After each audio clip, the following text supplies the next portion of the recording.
నమస్కారాలు. ఈరోజు రాష్ట్రంలో జరిగే అరాచక పాలన, దీనికి పరాకాష్ట ఈరోజు మాజీ మంత్రి అయ్యన్న పాత్రుడిని అరెస్ట్ చేయడం. ఈ ప్రభుత్వం మొదటి నుంచి కూడా ఒక టెక్నిక్ ఫాలో అవుతున్నారు.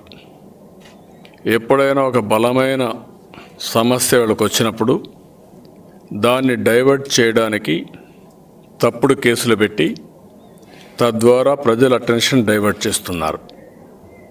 ఉదాహరణకు వివేక హత్య కేసులో ఎవరైతే చాలా క్లియర్గా ముఖ్యమంత్రి సోదరి షర్మిల గారు స్టేట్మెంట్ ఇచ్చారు సిబిఐకి. ఎవరు చంపారో చాలా స్పష్టంగా ఆవిడ డీటెయిల్స్ అన్ని ఇచ్చారు. ఆ విషయం కూడా నేను మళ్ళీ డీటెయిల్గా చెప్తాను.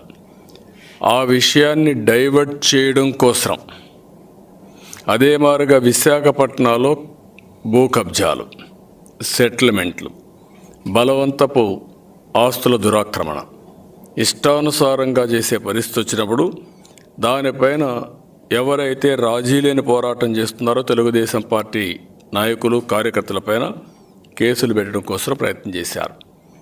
మా పోరాటం ఏదైతే చేశామో అది ఈరోజు హైకోర్టులో కూడా చాలా స్పష్టంగా చెప్పారు.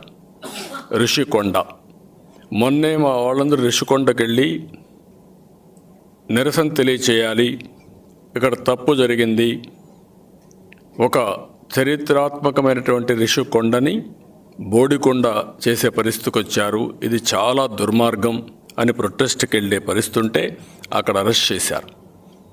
అదే కోర్టులో ఈరోజు చాలా స్పష్టంగా ఒకప్పుడు ఇదే గవర్నమెంటు అక్కడ ఏమీ జరగలేదు, పాత కట్టడాలే మేము ఇచ్చేసామని చెప్పి, కాదు ఇప్పుడు 3 ఎకరాలు మాత్రం అదనంగా చేసామని చెప్తే, కాదు ఇంకా ఎక్కువ ఉందని ప్రతివాది చెప్పినప్పుడు కోర్టు కూడా ఇవన్నీ చూసిన తర్వాత ఈరోజు మేము ఎంక్వైరీకి ఇస్తున్నాం. ఎవరైతే గవర్నమెంట్ ఆఫ్ ఇండియాలో ఉండే అటవీ శాఖ అధికారులు వాళ్ళందరూ చేసిన తర్వాత ఫ్యాక్ట్స్ తెప్పిస్తామని డైరెక్షన్ ఇచ్చే పరిస్థితికి వచ్చింది. ఇలాంటివి మనం చూసినప్పుడు ఈ ప్రభుత్వం ఎక్కడ తలబెట్టుకుంటారని అడుగుతున్న ఈ ముఖ్యమంత్రిని. అంటే ప్రభుత్వం అనేది ఒక పద్ధతి ఉంటుంది, ఒక ప్రొసీజర్ ఉంటుంది. ఏదైనా సరే ఫ్యాక్ట్స్ని బట్టి ప్రభుత్వం పనిచేస్తుంది. కానీ ఇది ఒక ఫేక్ ప్రభుత్వంగా తయారైంది. డాక్యుమెంట్స్ ఫోర్జరీ చేయడం, తర్వాత ఇష్టానుసారంగా చేయడం, ఇవన్నీ చేసే పరిస్థితికి వచ్చారు. దానికి ఉదాహరణ రిషికొండ ఒక ఉదాహరణ మాత్రం. నేను అడుగుతున్నా, తెల్లవారుజామున 3 గంటలకు వెళ్ళారు అయ్యన్న పాత్రుడి ఇంటికి. ఆయన ఏమన్నా హత్య చేశాడా? మీ బాబాయ్ మరిగా మీ బాబాయిని ఎట్లయితే మీరు హత్య చేశారో ఆ విధంగా హత్య చేయాల, హత్యా రాజకీయాలు చేయాల, భూ కబ్జాలు చేయాల, అరాచకం చేయాల, లేకుంటే ఇంకొక తప్పుడు పనులు చేయాల. అలాంటి వ్యక్తి ఇంటికి 3 గంటలకు వెళ్తారు. ఆయన భార్య చెప్పిన దాని ప్రకారం నేను మాట్లాడాను. ఆవిడ ఆవేదనతో నాతో మాట్లాడినప్పుడు చాలా స్పష్టంగా, దొంగల మారిగా వచ్చారండి, అర్ధరాత్రి వచ్చారు, మేమందరం కూడా భయభ్రాంతులైపోయాం, మా ఇంట్లో చిన్నపిల్లలు కూడా ఉన్నారు, వాళ్ళందరూ కూడా భయపడిపోయారు, భయపడిపోతే ఇంట్లోకి తోసుకొని వచ్చారు. కొంతమంది వీళ్ళు తాగిన మైకంలో కూడా ఉన్నారు, తాగిన మైకంలో ఉన్నారని ఆయన భార్య చెప్పే పరిస్థితికి వచ్చేది. మేము ఎన్ని చెప్పినా వీళ్ళు పట్టించుకునే పరిస్థితులు లేరు. చాలా దుర్మార్గంగా లోపలికి వచ్చారు. వచ్చి వీళ్ళు కావాలని ఆ గేట్లన్నీ పగలగొట్టి అరాచకాన్ని క్రియేట్ చేశారు. ఎందుకు వచ్చారు అని అడగడానికి మా అబ్బాయి వెళితే ఆ అబ్బాయిని కొట్టుకుంటూ తీసుకెళ్లారు. అక్కడి నుంచి నేను పోయి ఇది జరిగిందని అయ్యన్న పాత్రుడు చెప్తే, మనం ఏం తప్పు చేశాం, నేను కూడా వస్తాను మాట్లాడదాం అని ఆయన దిగొచ్చాడు. దిగొచ్చిన తర్వాత కనీసం చెప్పులు కూడా వేసుకోనియకుండా లాక్కెళ్ళారు. అంటే ఏంటి, మీరు ఏమనుకుంటున్నారు? పోలీసులు, టెయింటెడ్ పోలీసులు. సిగ్గుంటే, ధైర్యం ఉంటే ఎవడు బాబాయిని చంపాడో వాడిని గుర్తుపెట్టుకొని యాక్షన్ తీసుకోండి. వాళ్ళు చెల్లే చెప్పింది. ఇష్టానుసారంగా బిహేవ్ చేసే పరిస్థితికి వచ్చారు. అయ్యన్న కుటుంబం 60 సంవత్సరాలుగా రాజకీయ చరిత్ర ఉండే కుటుంబం. మీ మారిగా 100 ఎకరాలు దానం చేసిన కుటుంబం. ఇప్పటికి కూడా అయ్యన్న కుటుంబం భూమిని ఇచ్చిందని ఒక ఊరికి అయ్యన్నపాళెం అనే పేరే పెట్టారు. ఇది చాలా అరుదుగా జరుగుతూ ఉంటాయి. అలాంటి కుటుంబం, వాళ్ళ తాత ఎమ్మెల్యే, ఈయన 40 ఏళ్ళుగా తెలుగుదేశం పార్టీలో ఒక అగ్రనాయకుడిగా ఉండే వ్యక్తి. అలాంటి వ్యక్తి ఏం చేశాడని కేసులు పెట్టారు. 2 సెంట్లు పర్మిషన్ లేకుండా ఇల్లు కట్టాడు. అదే కదా మీరు పెట్టిన కేసు. మీ కథ ఏంటి నేను అడుగుతున్నా. 1000 ఎకరాలు భూ కబ్జా చేసిన చరిత్ర మీది కాదా? You answer this. ఇడుపులపాయలో 650 ఎకరాలు భూ కబ్జా చేస్తే మేము హెలికాప్టర్ పంపించి మొత్తం కూడా ఏరియల్ సర్వే తెప్పించా. నేను ఏరియల్ సర్వే తెప్పించి అసెంబ్లీలో పెట్టా, డాక్యుమెంట్స్ పెట్టా. రాజశేఖర్ నిలదీసి గట్టిగా మాట్లాడితే అప్పుడు వచ్చి తప్పించుకోలేక అడ్డంగా దొరికిపోయిన తర్వాత ఏదో మా నాన్నకు చట్టం తెలియదు కాబట్టి మా నాన్న ఇవన్నీ తీసేసుకున్నాడు, ఇప్పుడు నాకు చట్టం గుర్తొచ్చింది, ఇవన్నీ అసైన్మెంట్ భూములు. అసైన్మెంట్ భూములు అంటే ఏంటి? ఎవడైనా సరే కబ్జా చేసిన అది చెల్లదు. కబ్జా చేసిన వ్యక్తి పైన కూడా చట్టపరంగా చర్యలు తీసుకునే అవకాశం ఉంది, తీసుకోవాలి. అలాంటిది చట్టపరంగా చర్యలు తీసుకోనికుండా చేయడం కోసం అడ్డంగా అసెంబ్లీకి వచ్చి నేను సరెండర్ చేస్తున్నానని చెప్పి చట్టాన్ని మార్చుకుని దానికి ఒక 3 నెలలు టైం ఇచ్చిన వ్యక్తి చరిత్ర మీ కుటుంబాన్ని. అక్కడ 650 ఎకరాలు, నీదెంత? 0.2 సెంట్లు. అది కూడా సొంత భూమి, పర్మిషన్ లేదని దానికి మీరు మాట్లాడే పరిస్థితికి వచ్చారు. ఇంకొక పక్కన హైదరాబాద్లో ల్యాండ్ గ్రాబింగ్లో ఇండ్లు కట్టారు. దానికి బచావత్ అనే పేరు పెట్టుకున్నారు ఆ ఇంటికి. ఆ ఇల్లు సుప్రీంకోర్టు వరకు వెళ్ళింది. సుప్రీంకోర్టు కూడా డబ్బులు ఇచ్చి చేసుకోవాలి తప్ప ఇది మరి చేయడానికి వీలేదని చాలా స్పష్టంగా చెప్పారు. నేను డబ్బులు కట్టమన్నాను, కట్టకుండా కావాలని కాలయాపన చేసి మళ్ళా అధికారంలోకి వచ్చిన తర్వాత అడ్డంగా ఆ భూమిని పట్టా చేసుకొని రెగ్యులరైజ్ చేసుకొని మీరు ఈరోజు కమర్షియల్ కాంప్లెక్స్ కట్టుకున్నారు. అలాంటి చరిత్ర కాదే ఇది. ఇల్లు ఎక్కడ? నర్సీపట్నం. అది ఎక్కడ? హైదరాబాద్లో. దీనికి సమాధానం చెప్పే ధైర్యం ఈ జగన్మోహన్ రెడ్డికి కానీ ఈ వైఎస్ఆర్ కాంగ్రెస్ పార్టీ చెంచాలకు ఉందా అని అడుగుతున్నా. నేను సమాధానం చెప్పమని నిలదీస్తున్నా. నేను ఈ 2 కాదు, మంగంపేట వెరైటీస్, మంగంపేటలో వెరైటీస్ అన్నీ ఇల్లీగల్గా మీరు తవ్వకపోతే కోర్టు ద్వారా కూడా పోయిన తర్వాత వాళ్ళు కూడా కన్ఫర్మ్ చేస్తే, నటరాజన్ కమిషన్ వేస్తే ఆయన కన్ఫర్మ్ చేస్తే, శేషనారెడ్డి హౌస్ కమిటీ కూడా కన్ఫర్మ్ చేశారు. ఇన్ని కన్ఫర్మ్ చేశారు. అక్కడ వెరైటీస్ అంతా మంగంపేటలో మీరు ఇల్లీగల్గా తవ్వారు, ఇల్లీగల్గా ఆక్రమించారని చెప్పే పరిస్థితికి వచ్చారు. అది 1000 కోట్ల రూపాయలు చేసే ఆస్తి. ఇక్కడ ఈయన ఇల్లు కట్టుకునింది, అది కూడా ఆయన ఇంటి జాగా అయిందే. 2 సెంట్లలో పర్మిషన్ లేదు అనేది మీరు పెట్టింది కావాలని. అది కూడా ఏ విధంగా వచ్చింది క్రానలాజికల్గా నేను చెప్తాను. నీ మేనమామ రవీంద్రనాథ్ రెడ్డి కడపలో వక్ఫ్ బోర్డ్ ప్రాపర్టీస్ ఏదైతే అక్కడుండే బుగ్గవంక పైన థియేటర్ కట్టుకున్నాడు. సిగ్గుందా మీకు? ధైర్యం ఉందా మీకు? నీ పోలీసులు వెళ్తారు అక్కడికి, నీకు ఫిర్యాదు కావాలిగా, నేను ఇస్తా ఫిర్యాదు, పోతావా? What nonsense you are talking. మీ ఇష్ట ప్రకారం చేస్తే రాష్ట్రంలో భయపడతారనుకుంటున్నారని ఒకటే చెప్తున్నా, గుర్తుపెట్టుకోండి. ప్రతి ఒక్కరూ ఎవరైతే టెయింటెడ్ ఆఫీసర్స్ ఉన్నారో వాళ్ళని హెచ్చరిస్తున్నా, వార్నింగ్ ఇస్తున్నా. నేను ఎప్పుడు నా ప్రాణానికి కూడా భయపడను. ఇష్టానుసారంగా వస్తున్నారు మీరు, ఉన్మాదుల మారిగా ప్రవర్తిస్తున్నారు మీరు, అర్ధరాత్రి రౌడీల మారిగా వస్తున్నారు మీరు. ఇది గుర్తుపెట్టుకోండి. దీనికి తగిన విధంగా మీరు చట్టపరంగా యాక్షన్ తీసుకునే వరకు మిమ్మల్ని వదిలిపెట్టను. కొంతమంది రిటైర్డ్ ఆఫీసర్లు పెట్టుకుంటున్నారు. ఎవరైతే సర్వీసులో ఉండే వాళ్ళు పని చేయరని రిటైర్ అయిపోయిన వాళ్ళు తీసుకొచ్చి వాళ్ళందరినీ పెట్టుకొని ఇలాంటి అరాచక పనులన్నీ చేపించే పరిస్థితికి వస్తున్నారు. వాళ్ళకు కూడా హెచ్చరిస్తున్నా, తప్పించుకోలేరు మీరు కూడా. చట్టపరంగా పనిచేయండి, మేము కూడా సహకరిస్తాం. చట్టాన్ని ఉల్లంఘించి పనిచేస్తే ఏదో కావాలని కోర్టుకు తీసుకుపోయి తప్పుడు కేసులు పెట్టి అక్కడ కూడా సాక్ష్యాలు సరిగా పెట్టకుండా వాస్తవాలు చెప్పకుండా మమ్మల్ని శారీరకంగా బాధ పెట్టాలనుకుంటే కబద్దార్, జాగ్రత్తగా ఉండండి. దీనికి 10 రెట్లు మీరు అనుభవిస్తారు. ఈ విషయం మీరు గుర్తుపెట్టుకోమని హెచ్చరిస్తున్నా. ఇంకొక పక్క ఇక్కడ జరిగింది మీరు చూస్తే, ఇదే శంకరయ్య, నేను అడుగుతున్నా ఇక్కడ ఏ విధంగా చేస్తారని. శంకరయ్య సిఐ, సిబిఐ చేసిన రిపోర్ట్ ఇది. శంకరయ్య ఒప్పుకున్నాడు, ఏదైతే జరిగిందో ఆ రోజు చంపేసినప్పుడు గొడ్డలే పోటని చెప్పమన్నారు. కాబట్టి నేను కూడా ఏం మాట్లాడలేకపోయాను. ఏదైతే గుండెపోటు అన్నారు, గుండెపోటు కాదు గొడ్డలిపోటు, అది నేను కన్ఫర్మ్ చేయడానికి సిద్ధంగా ఉన్నాను. కడాన మేజిస్ట్రేట్ దగ్గరికి వచ్చి 164 స్టేట్మెంట్ ఇవ్వడానికి కూడా ఒప్పుకొని 164 స్టేట్మెంట్ ఇవ్వడానికి ముందుకు వచ్చాడు. వచ్చిన తర్వాత అతని మీద మీరు ఒత్తిడి తీసుకొచ్చి బెదిరించి భయభ్రాంతులు చేసి ప్రలోభాలు పెట్టి స్టేట్మెంట్ ఇవ్వనీయకుండా చేశారు.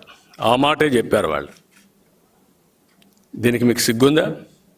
ఇది అయిన వారం రోజుల్లో అతనికి ప్రమోషన్, సస్పెండ్ చేసిన వాడిని సస్పెన్షన్ ఎత్తేసి ప్రమోషన్ ఇచ్చారు. తిరిగి ఆ శంకరయ్య సిబిఐ ఆఫీసర్ నన్ను బలవంతం చేశారని ఫిర్యాదు చేశాడు. అదే కదా జరిగింది. దీన్ని బట్టి మీరు అర్థం చేసుకోవచ్చు కదా మీరు ఎలాంటి వ్యక్తులను. ఇక్కడ అదే జరిగింది. ఎవడి? మల్లికార్జునరావు. ఇది కోర్టులో కూడా వెళ్ళింది. కోర్టులోకి వెళ్ళిన తర్వాత ఈ మల్లికార్జునరావు సిబిసిఐడి ఆఫీస్కి వచ్చాడు కంప్లైంట్ చేయడానికి. గొప్పోడు కదా.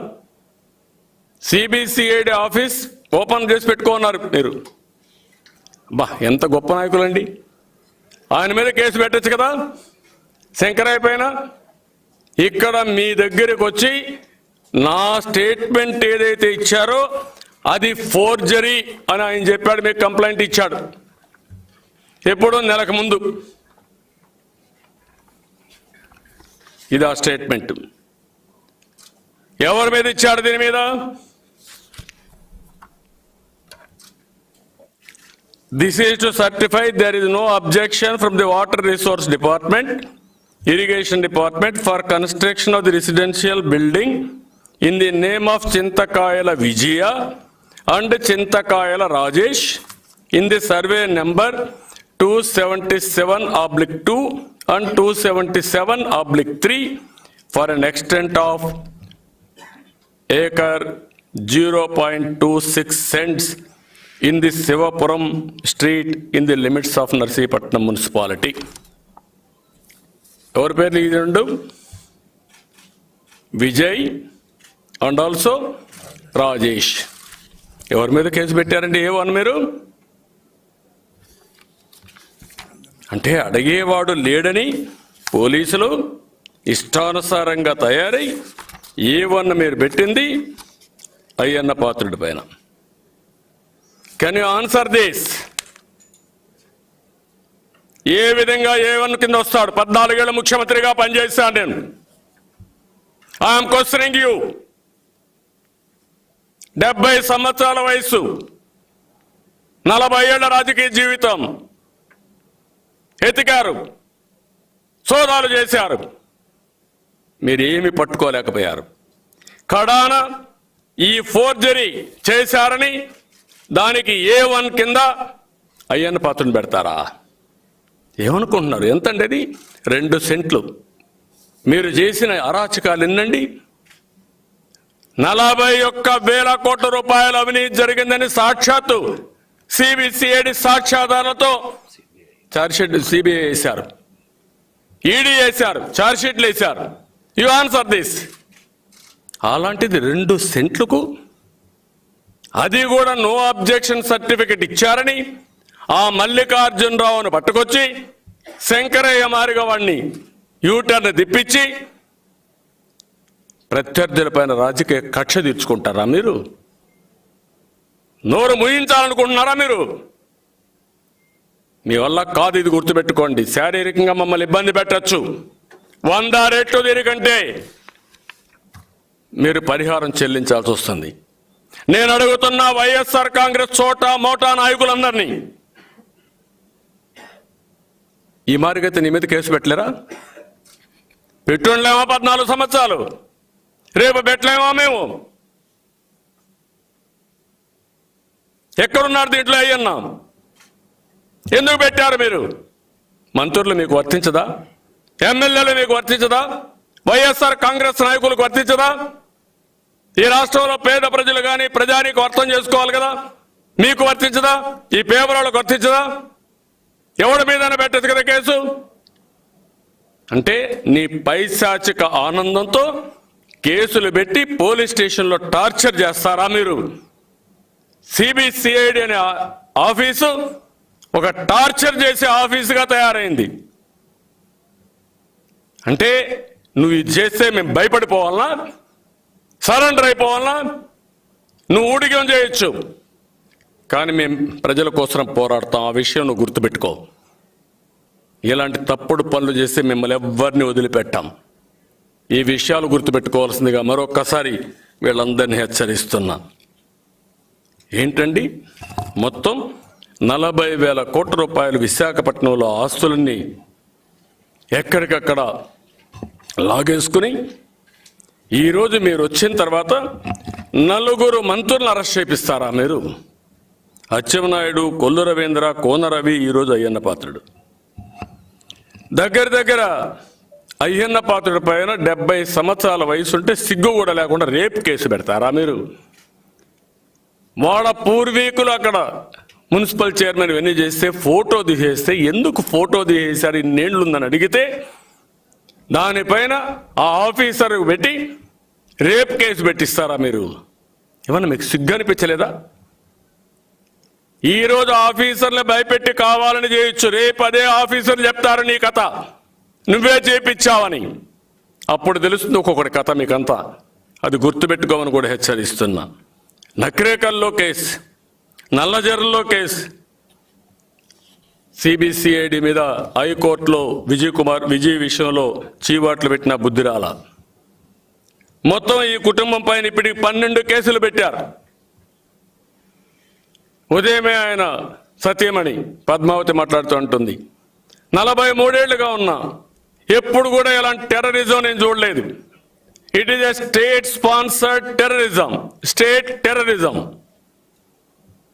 పోలీసులే ఈ మార్గం చేస్తే లా అండ్ ఆర్డర్ మెయింటైన్ చేస్తున్నారా మీరు? నేను అడుగుతున్నా, మీ చరిత్ర ఏంటి? సిబిసిఐడిలో ఉండే వాళ్ళ చరిత్రలు ఏంటి? ఇది 2 సెంట్లు. మీ చరిత్ర ఒకసారి చెప్పండి నాకు. ఏమనుకుంటున్నారు మీరు? అది కూడా వాళ్ళ ఆస్తి, పర్మిషన్ ఇచ్చారంట, దానికి కేసు పెట్టారంట, వీళ్ళ దగ్గరికి వచ్చారంట. ఎవడు చెప్తాడు ఈ కాకమ్మ స్టోరీలు? కాకమ్మ స్టోరీలు బిల్డప్ చేసి ప్రతి ఒక్కరిని పిలవడం, బెదిరించడం, కేసులు చెప్పండి, ఆయనకి చెప్పండి, ఆయనకి ఇచ్చానని. అంటే నువ్వు చెప్పేసి అయిపోతుందా? నీ మార్గ అడ్డంగా ఎవడు దొరకలేదు ఈ రాష్ట్రంలో. అయ్యన్న పాత్ర మన అచ్చెన్నాయుడు అకౌంట్కి డబ్బులు రాలేదే, నీ అకౌంట్కి వచ్చింది డబ్బులు. ఇచ్చిన వాడు డబ్బులు నీకు వచ్చింది, అది టాలీ అయింది, అది సాక్ష్యం. అంతేగాని ఎవడంటూ నువ్వు చెప్పేసి నేను కేసు పెట్టేస్తా, కేసు పెట్టేస్తే నేను అరెస్ట్ చేసేస్తా. ఏంటి నువ్వు అరెస్ట్ చేసేది? ఈ మార్గైతే రేపు నీ మొత్తం లక్షల మందిని అరెస్ట్ చేయొచ్చు మిమ్మల్ని. తమాషా అనుకోవద్దండి. ఈ రాష్ట్రంలో ఇంకా రాజ్యాంగం, ఈ దేశంలో ఉంది, రాజ్యాంగం ఉంది. రాజ్యాంగాన్ని ఉల్లంఘించిన ప్రతి ఒక్క వ్యక్తి కూడా శిక్షార్హుడే. ఆ విషయం మీరు గుర్తుపెట్టుకోవాల్సిన అవసరం ఉంది. అలాంటి వ్యక్తి మీద ఇచ్చేసి 24 మంది వెనుకబడిన వర్గాలని నాయకుల్ని చంపేస్తారా మీరు? వెనుకబడిన వర్గాల పైన కక్షగట్టి పనిచేస్తారా మీరు? అంటే ఒక నాయకుడు తయారు కావడం బడుగు బలహీన వర్గాల్లో చాలా కష్టం.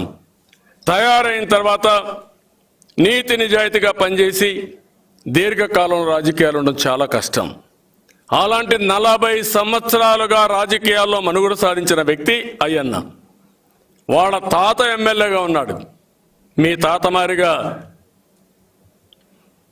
ఎక్కడైతే మంగంపేట బరేటీస్ కొట్టేలా అప్పట్లోనూ భూదానం చేశారు.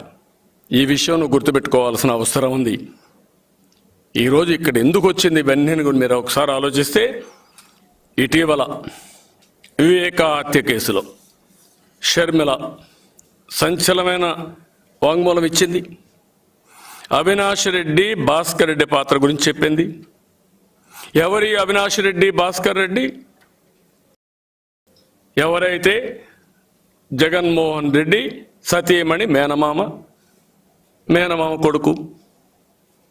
కడప ఎంపీ టికెట్పై మా కుటుంబంలో వివాదం ఉందని ఆవిడ చెప్పింది. అందుకే చంపించారని చెప్పింది. 7వ తారీఖున ఢిల్లీకి వెళ్ళి స్టేట్మెంట్ ఇచ్చింది. అందులో వాళ్ళు అడిగారు, వాంగ్మూలం ఇవ్వాలని కూడా నోటీస్ ఇచ్చారు. ఆ వాంగ్మూలం ఇచ్చినప్పుడు అవినాష్ రెడ్డి, భాస్కర్ రెడ్డి వివేకాన్ని చంపించారని ఆవిడ వాంగ్మూలంలో చాలా స్పష్టంగా చెప్పింది. దీనికి కారణం ఏమిటని ప్రశ్నించినప్పుడు వివేకానంద రెడ్డిని హత్య చేయడానికి ఇతర కారణాలు ఏవి లేవు, స్థానికంగా ఆయనకు అందరూ గౌరవిస్తారు, వ్యతిరేకించే వారెవరూ లేరు, అయితే కడప ఎంపీ టికెట్ విషయంలో మా కుటుంబంలో గొడవలున్నాయి, టికెట్ కోసం మా బాబాయ్ వివేక గట్టి పోటీదారుగా ఉన్నారు, వైఎస్ అవినాష్ రెడ్డి కూడా టికెట్ కోసం పోటీ పడుతున్నారు, వివేక ఎంపీగా పోటీకి దిగితే తమ ఉనికికి ఇబ్బందని అవినాష్ రెడ్డి, భాస్కర్ రెడ్డి ఆయన చంపించారని మాకున్న సమాచారం. ఇది ఎవరు చెప్పారండి? నీ రక్తాన్ని పంచుకుని పుట్టినటువంటి మీ చెల్లెలు. You answer this. మళ్ళీ 21వ తారీఖు ఢిల్లీకి వెళ్ళినప్పుడు మీడియాతో మాట్లాడుతూ వాళ్ళు ఒక మాట అడిగారు.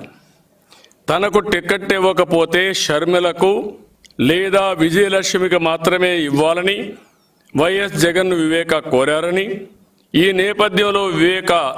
నేపథ్యంలో వైఎస్ అవినాష్ రెడ్డి హత్య చేయించారనే కోణంలో సిబిఐ ఎంక్వైరీ చేస్తుందని, దీనిపైన మీ స్పందన ఏంటని అడిగితే వాస్తవం అని చెప్పింది. అంటే నీ చెల్లెలకి టికెట్ ఇవ్వడం నీకు ఇష్టం లేదు, నీ తల్లికి టికెట్ ఇవ్వడం ఇష్టం లేదు. వివేకానంద రెడ్డి చెప్పాడు, నాకు ఇవ్వకపోతే పోయారు, వాళ్ళిద్దరిలో ఇమ్మన్నాడు. ఇమ్మంటే మీరు చేసిన పనిది. మళ్ళీ ఆవిడ ఒక మాట అనింది, నా కుటుంబంలో జరిగిన ఘోరం ఇది, సునీతకు న్యాయం జరగాలి, మా చిన్నాన్నను ఎవరు ఎంత ఘోరంగా హత్య చేశారో వారి పేర్లు బయటకు రావాలి, వారికి శిక్ష పడాలి, దీన్ని ఎవరూ అడ్డుకోవడానికి వీలు లేదు అని చాలా స్పష్టంగా చెప్పింది. నేను అడుగుతున్నా, ఇంత స్పష్టంగా చెప్పిన తర్వాత బాబాయ్ హత్య చేసిన అంతకులను అడ్డుకునే వాళ్ళు ఎవరండి? Jaganmohan Reddy. You answer this. Shankaraiah CI 164 వాంగ్మూలం ఇచ్చే సమయంలో అతన్ని బెదిరించి విత్డ్రా చేయించి సస్పెండ్ అయిన ఆఫీసర్ని మళ్ళా ప్రమోషన్ ఇచ్చింది ఎవరండి? నేను చెప్పలా, సిబిఐ చెప్పారు. ఈరోజు మీరు ఇక్కడ చూస్తే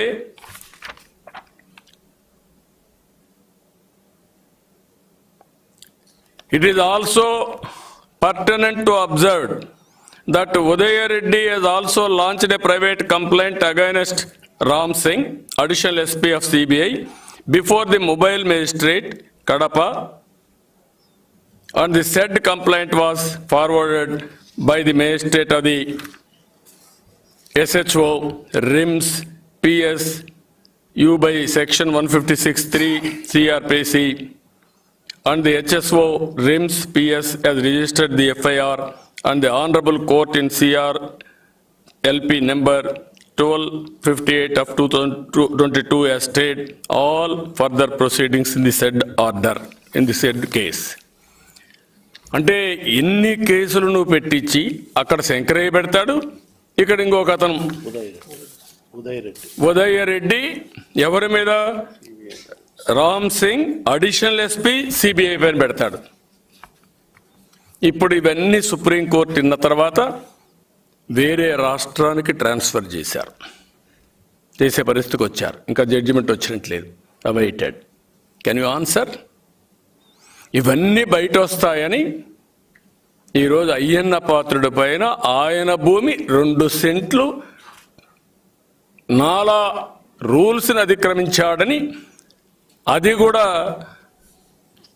ఎవడో ఒక ఆఫీసర్ మల్లికార్జునరావు ఆయన ఇప్పుడు వచ్చి సిబిసిఐడి ఆఫీస్కి వచ్చి, సార్ నాకు అన్యాయం జరిగిపోయింది కాబట్టి నువ్వు కేసు పెట్టేయాలా, ఇది నా సంతకం కాదు అని ఆయన చెప్పాడని నువ్వు కేసు పెట్టి అయ్యన్న పాత్రుడు ఎక్కడా పేరు లేకపోయినా ఆయన మీద ఒక కేసు పెట్టి ఆయన జైల్లో పెట్టేయాల. ఏమి శభాష్ జగన్మోహన్ రెడ్డి, నీ పరిపాలన, పోలీసులు ఎంత బాగా చేశారా మీరు.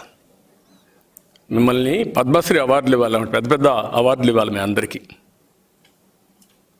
చీకొడతారు పబ్లిక్ మిమ్మల్ని, గుర్తుపెట్టుకోండి. ఇలాంటి తప్పుడు పనులు చేసిన వాళ్ళని చీకొడడం కాదు, అసహించుకుంటారు, సమాజమే అసహించుకుంటుంది.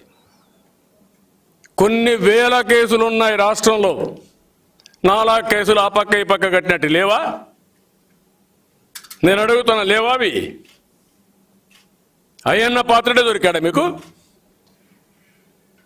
ఇవన్నీ కూడా ఓసారి కొన్ని చిన్న చిన్న వైలేషన్స్ ఉంటే ఫైన్ వేస్తారు, చిన్న చిన్న కాంపౌండ్లు వేస్తారు. అది కాకుండా అది కూడా కాదు. ఇది వాళ్ళ భూమి పైన కట్టితే ఇచ్చారు, పర్మిషన్ ఇచ్చారు. వాడిని బెదిరించి బ్లాక్మెయిల్ చేసి ఎంతైనా కానీ సిబిఐకి వ్యతిరేకంగా సిఐని మార్చగలిగారంటే అయ్యన్న పాత్రుడికి వ్యతిరేకంగా ఎవరైనా మార్చగలుగుతారు? నీ ఎంప్లాయీని నువ్వు చెప్తే వాళ్ళు ఇంక భయపడిపోతారు.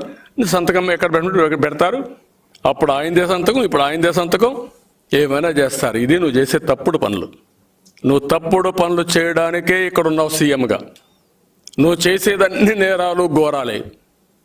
నీ చరిత్ర నేర చరిత్ర. అందుకే వార్నింగ్ ఇస్తున్నా వైఎస్ఆర్ కాంగ్రెస్ నాయకులకి.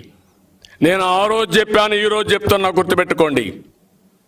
ఆ రోజు కూడా నేను చెప్పింది ఎప్పుడు ఒకే విధంగా ఉండవు, పరిస్థితులు మారుతూ ఉంటాయి, ప్రభుత్వాలు కూడా ఉండవు. మీరు చేసిన పాపాలు రేపు మీ పట్ల శాపంగా తయారవుతున్నారు అది చెప్పాను. అదే జరిగింది. వీళ్ళంతా జైలుకు పోయే పరిస్థితికి వచ్చారు. ఈరోజు మీకు తాత్కాలిక ఆనందం ఉండొచ్చు. ఆ రోజు ఐఏఎస్ ఆఫీసర్లు అదే చేశారు. ఆ రోజు ఇండస్ట్రియలిస్టులు కొంతమంది లాలూచీపడ్డారు. కడాన ఏమైంది? వాళ్ళ జీవితాన్ని నాశనం చేసుకున్నారు. ఇప్పుడు అదే జరుగుతుంది. ఎవరైతే తప్పుడు పనులు చేస్తున్నారో మీ అందరికి వార్నింగ్ ఇస్తున్న, రికార్డులో ఉంటాయి ఇవన్నీ. This is the record. I'm warning him.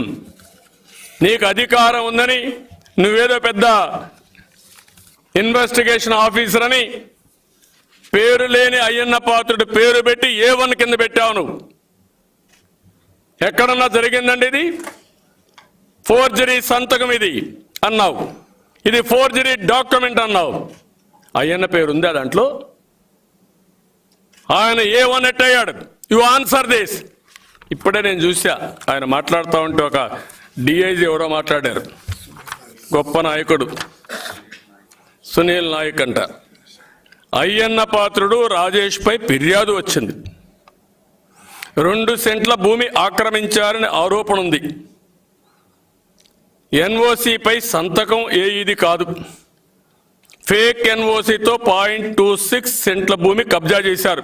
కనీసం 26 అన్నాడు, 26 ఎకరాల. సంతోషం. ప్రాథమిక విచారణ తర్వాత అయ్యన్న పాత్రుడిని అరెస్ట్ చేశాం. A1గా అయ్యన్న పాత్రుడు, A2గా విజయ్, A3గా Rajesh. IPC 464, 467, 471, 477, 74 read with 120B34 section కింద కేసు నమోదు. A1, A3ని అరెస్ట్ చేశాం. చట్ట ప్రకారమే అరెస్ట్ చేశాం. కుట్ర చేసి భూమి ఆక్రమించారనే ఆరోపణ. విచారణలో అన్ని విషయాలు తెలుస్తాయి. ఇప్పుడు చెప్పమంటున్నా నేను, ఇది నీ డాక్యుమెంట్. ఈ డాక్యుమెంట్లో ఉందా అన్న పేరు? నువ్వు డిఐజీ కదా, ఆన్సర్ దిస్. పైవాడు చెప్పింది రాయడం కాదు, పైవాడు చెప్పింది చదవడం కాదు, మీ మైండ్ అప్లై చేయాలి. అప్లికేషన్ ఆఫ్ మైండ్ ఉండాలి. అక్కడ చెప్పింది చేస్తే ఇలాంటి వాళ్ళకు కూడా శిక్ష తప్పదు. గుర్తుపెట్టుకోండి, తమాషా అనుకోవద్దండి. ఏదో 4 ఏళ్ళు ఏదో ఒక్కసారి అవకాశం అంటే ఆ ఒక్కసారి అవకాశంతో ఈ రాష్ట్రాన్ని సర్వనాశనం చేస్తూ 175 గెలుస్తా అంట. 175 కాదు, శాశ్వతంగా ఎలక్షన్లు అయిన వెంటనే జగన్ పోయేది జైలుకు, ఆ పార్టీ పోయేది బంగాళాఖాతాలోకి. ఆ విషయం నువ్వు గుర్తుపెట్టుకోవాలి. ఇలాంటి తప్పుడు పనులు చేస్తే మీరు ఇంట్లో నుంచి బయట కూడా రాలేరు, గుర్తుపెట్టుకోండి. దానికి హెచ్చరిస్తున్నా. ఇది గుర్తుపెట్టుకొని మళ్ళీ మళ్ళీ వార్నింగ్ ఇస్తున్నా. జగన్ రెడ్డి పగటి కలలు కనద్దు. 175 కాదు, 2024 అంత మునుపు ఎప్పుడు ఎన్నికలు జరిగినా మీరు పోయేది జైలుకు, నీ పార్టీ పోయేది బంగాళాఖాతాలోకి. ఆ విషయం నువ్వు గుర్తుపెట్టుకో. తప్పుడు పనులు చేయొద్దండి. పవన్ కళ్యాణ్ ఎక్కడో ఉంటే ఆయన మీద దాడి చేస్తారంట, రెక్కీ చేస్తారంట. ఎవరిని బెదిరిస్తారా మీరు? అంటే అందరిని చంపేస్తారా మీరు? రాష్ట్రంలో అందరినీ జైల్లో పెట్టేస్తారా? జైల్లో పోయి అందరిని కొట్టేస్తారా మీరు? టార్చర్ చేస్తారా మీరు? ఇప్పుడు కూడా రాజేష్ను కొట్టారు. Answer this. మాకు వచ్చిన ఇన్ఫర్మేషన్ ఇది. ఏమనుకుంటున్నారు మీరు? చూస్తే కంపరం పుడుతుంది, బాధ కలుగుతుంది, ఆవేశం కలుగుతుంది. సభ్యత అడ్డం వస్తూ ఉంది. చట్టాన్ని చేతుల్లోకి తీసుకొని ఇష్టానుసారంగా చేయాలనుకుంటే ఆఫీసర్లు చెప్తున్నా అది జరగదు, జరగనీయం.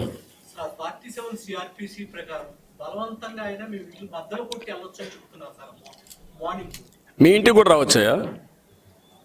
నీ ఇంటికి కూడా రావచ్చు, మీ బిడ్డలు కూడా తీసుకుపోవచ్చు బలవంతంగా వచ్చి. ఏం చేస్తాను? రాజ్యాంగం ఇచ్చిందా నీకు? ఇచ్చిందా అని అడుగుతున్నా నేను. రాజ్యాంగం ఇచ్చిందా? ఆయనకి రాత్రి రావాలని ఉందా? ఫండమెంటల్ రైట్ లేదు నీకు? కాదా?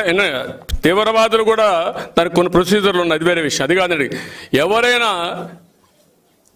అధికారులకి అధికారం ఎవరు ఇచ్చారు? రాజ్యాంగమే కదా. నీకు అధికారం ఎవరు ఇచ్చారు? రాజ్యాంగమే కదా. ఫండమెంటల్ రైట్స్ ఏదా? రాత్రిలో మీ ఇంటికి ఎప్పుడైనా ఎవడంటే వచ్చేసి అరెస్ట్ చేసి ఇచ్చని, that is a fundamental right. ఏం తప్పు? ఈయన టెర్రరిస్టా, లేకుంటే తీవ్రవాదా, లేకుంటే మర్డర్ చేసి వచ్చి దాంకున్నాడా? 0.2 సెంట్లు వయలేషన్ ఆఫ్ నాలా, అంతే కదా. దానికి మిడ్ నైట్ రావాలని అది కోర్టులో కూడా వచ్చింది ఇంత మునిపే. అలాంటి ఇష్యూస్ అని మాట్లాడుతున్నారంటే, అడ్డంగా మాట్లాడుతున్నారంటే ఈ పోలీస్ ఆఫీసర్లు చూస్తే నాకు అనిపిస్తూ ఉంది. నేను చేశా 14 ఏళ్ళు సీఎంగా, మళ్ళా చేస్తా. చట్టాన్ని నాకు నేర్పిస్తున్నారు మీరు. ఇదే పోలీసులు చాలామంది ఆ రోజు తీవ్రవాదులను కానీ, లేకపోతే ముఠా నాయకులను కానీ, లేకపోతే మత విద్వేషాలు రెచ్చగొట్టే వాళ్ళని కంట్రోల్ చేశారు. ఇప్పుడు ఏం చేస్తున్నారు మీరు?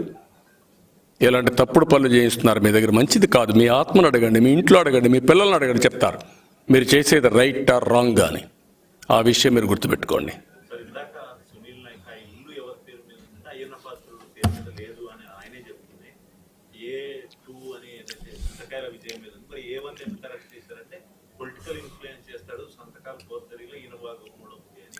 రేపు కూడా నీ పేరు కూడా కదా, నేను ఇన్ఫ్లుయెన్స్ చేసిన సీఎం కదా, ఆయన అరెస్ట్ చేయాలి కదా ఇప్పుడు.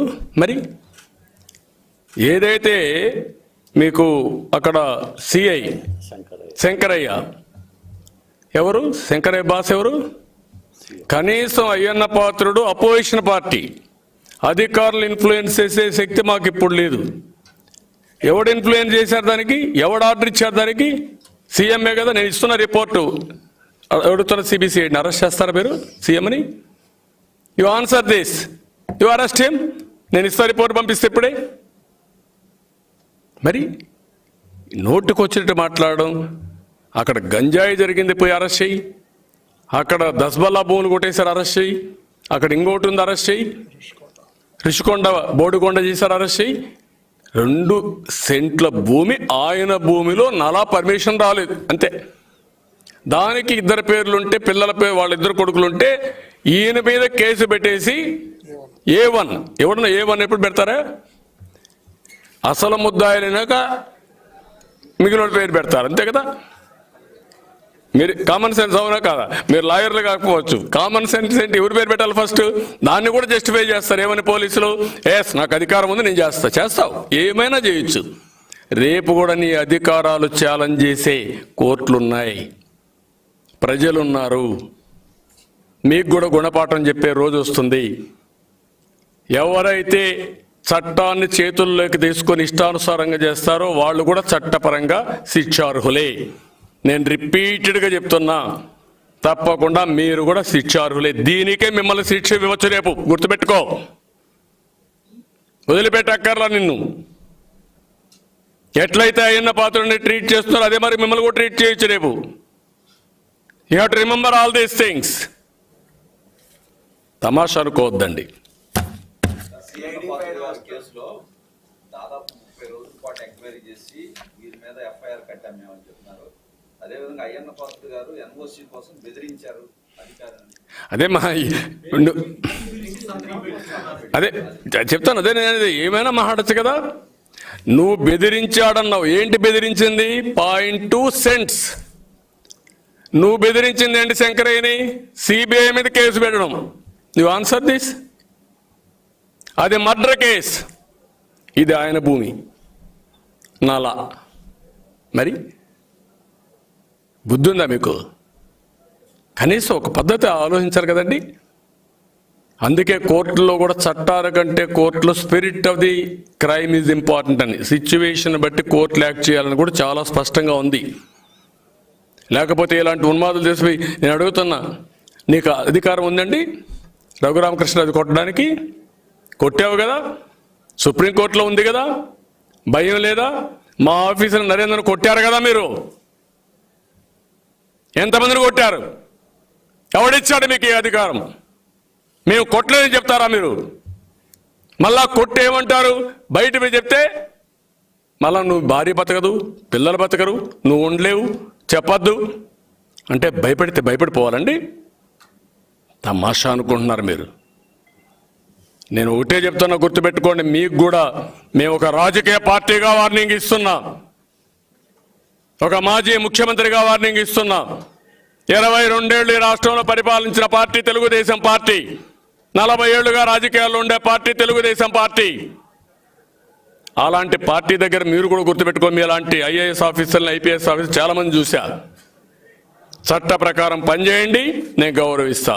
చట్టాన్ని ఉల్లంఘిస్తే మిమ్మల్ని నిలదీస్తా. చట్టపరంగా మిమ్మల్ని కూడా శిక్షించే వరకు వదిలిపెట్టను. ఇది మీరు గుర్తుపెట్టుకోవాల్సిన అవసరం ఉంది. I'm warning only tainted officers. మిగిలిన పోలీస్ ఆఫీసర్స్ మీరు ఆలోచించుకోండి, విజ్ఞత ప్రదర్శించండి. వీళ్ళు తాత్కాలికం, చట్టం శాశ్వతం. మీ కాకి బట్టలు శాశ్వతం, మీ గౌరవం శాశ్వతం. ఆ విషయం మీరు గుర్తుపెట్టుకోండి. వీళ్ళు కాదు, పై వాళ్ళు ఉంటారు. వాళ్ళు రేపు జైలుకి పోతే మిమ్మల్ని కూడా చెడ్డ పేరు తీసుకొచ్చి వెళ్తారు, మిమ్మల్ని కూడా లాక్కెళ్తారు. మీరు వాళ్ళు చెప్పిన పనులు చట్టపరంగా చేయండి. చట్టపరంగా చేయకపోతే చెప్పండి, మేము సహకరించామని చెప్పండి, తప్పులేదు.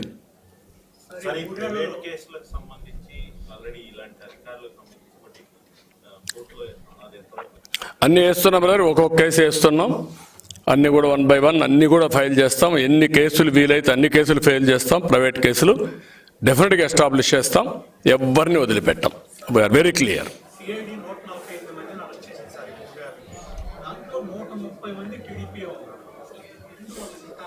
అంటే వాళ్ళ ఉద్దేశం అంటే తెలుగుదేశం పార్టీ అంటే జగన్మోహన్ రెడ్డికి వణుకు. రాత్రులు నిద్రపోయేటప్పుడు, కూర్చున్నప్పుడు, పడుకునేటప్పుడు జ్ఞాపకం ఉంటుంది. మా వాళ్ళని అరెస్ట్ చేస్తే ఆయనకు పైశాచిక ఆనందం. అది అయిన తర్వాత రేపు రాబోయే రోజుల్లో మమ్మల్ని అరెస్ట్ చేశారు కాబట్టి భయపడిపోతామని కళ్ళగంటున్నాడు, పగటి కళలు. ప్రతి ఒక్క అరెస్ట్కి ఒక్కొక్కరు 5,000, 10,000, 1,00,000, 10 లక్షల ఓట్లు ప్రభావితం చేసే పరిస్థితిలో ఉంటారు. ప్రజలు నిన్ను అసహించుకుంటున్నారు, చీకొట్టే పరిస్థితికి వస్తున్నారు. బయట రాలేకపోవచ్చు ఫియర్ సైకోతో. ఎందుకంటే మేము వస్తే ఒక రాజకీయ పార్టీని వీళ్ళు మారుగా చేస్తున్నారు, మేము వస్తే మేమేమవుతామని భయపడచ్చు ఇప్పుడు తాత్కాలికంగా. రేపు ఎన్నికలు డిక్లేర్ చేసిన ఒక్క నిమిషంలో 6 నెలలకు మునుపు మీరు చూస్తారు, ఎక్కడికక్కడ మనిషికి ఒక రాయి తీసుకొని ఈ పార్టీ మీద వేస్తారు. ఆ విషయం వీళ్ళు గుర్తుపెట్టుకోవాలి. ఎవ్వడు కూడా వదిలిపెట్టే పరిస్థితి ఉండరు. ఈరోజు రాష్ట్రం మొత్తం ఒక సైకలాజికల్గా ఒక ఫియర్ సైకోలో ఉంది. భయభ్రాంతులు అయిపోయారు. మన ఆస్తి ఉంటుందా, వాడి మీద కేసు పెట్టరా, లేకుంటే వాళ్ళ పిల్లల్ని ఏం చేస్తారు, కడాన వాళ్ళ ఇంట్లో కుటుంబ సభ్యుల కన్నా రక్షణ ఉంటుందా అనే భయంతో ఉన్నారు. ఈ విషయం గుర్తుపెట్టుకోండి. దానిపైన నేను కూడా ఆలోచిస్తున్నా. తొందరలో క్యాంపెయిన్ తీసుకోవాలనుకుంటున్నా. ప్రజల్లోకి వెళ్తాం. ఎవడికి స్వేచ్ఛ ఉంది ఈ రాష్ట్రంలో? ఇంట్లో కూర్చొని డబ్బా కొట్టడం కాదు. నువ్వు 24 గంటలు మాట్లాడుతున్నావు అది చేసే ఇది చేశారని. ఎక్కడన్నా బయట పోతే పరదాల్లో తిరిగే పరిస్థితి, పోలీసులు అంతా పెట్టుకొని కంట్రోల్లో పెట్టుకొని తిరిగే పరిస్థితి. ఒకప్పుడు పాదయాత్ర చేసి ముద్దులు పెట్టిన ముఖ్యమంత్రి ఇప్పుడు బయట రావాలంటే పిరికితనంతో వచ్చే పరిస్థితి లేదు. ఎవ్రీడే నేను బటన్ నొక్కానంటున్నాడు. ఏంటి నువ్వు బటన్ నొక్కేది? నీ బటన్ నొక్కితే ఏం పని చేసింది? నిన్నే కాకినాడ నుంచి ఒక మహిళ పాపం, ఎంత దారుణం అండి. కూతురికి ఆరోగ్యం బాగాలేకపోతే కనీసం ముఖ్యమంత్రి సహాయం చేయాల్సిన వ్యక్తి చేయకపోతే, ఆరోగ్యశ్రీ పని చేయకపోతే, నా ఇల్లుంది, నా ఇల్లు అమ్మేసి నా కూతురికి ట్రీట్మెంట్ ఇస్తే నా కూతురు రుణం తీర్చుకుంటాను, నాకు కడుపులో పుట్టింది కాపాడుకోవాలని ఆ తల్లి అమ్మాలంటే నీ మంత్రి గన్ మ్యాన్ అమ్మనేయకుండా అది కూడా కబ్జా చేసే పరిస్థితికి వచ్చారంటే, ఆ అమ్మాయి ముఖ్యమంత్రి ఇంటికొచ్చి నేను ముఖ్యమంత్రి అపాయింట్మెంట్ కావాలి, నా బాధ చెప్పుకోవాలంటే చేయకపోతే ఇక్కడే ఆత్మహత్య చేసుకునే పరిస్థితి. ఎంత మెంటల్ ప్రిపరేషన్ అండి.